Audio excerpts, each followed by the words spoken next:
J'ai été attaqué par des nervis au niveau de Ourossogui, alors que nous avions quitté le domicile de notre tête de liste départementale, M. Sali Moudoutiam.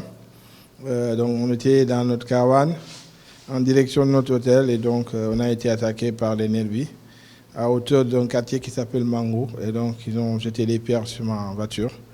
Et puis d'autres pierres, bien entendu. Et puis ma sécurité est intervenue et donc ils sont détalés.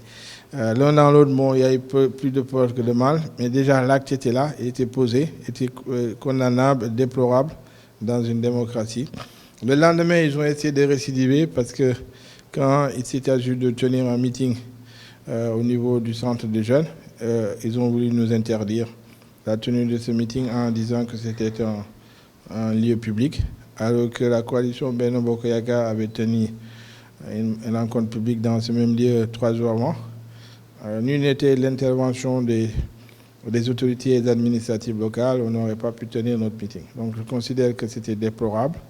Nous avons à peu près eu le même problème au niveau de Louga, où les gens ont essayé de barrer notre cortège, se sont interposés, les gens sont couchés sur la route pour nous empêcher de partir.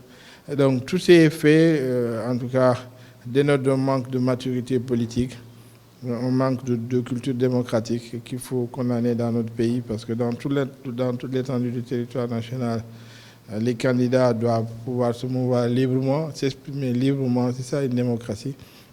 Mais on ne doit pas cultiver des zones de one man's land où c'est une seule personne ou une seule expression politique qu'on doit y entendre. Je considère que tout le monde doit aller partout, et parce que nous sommes dans une république qui s'appelle le Sénégal et qu'il n'y a pas une région où on devait interdire des enfants du Sénégal qui sont des acteurs politiques majeurs dans ce pays-là. Je pense que c'est condamnable et je l'ai condamné avec la plus grande énergie.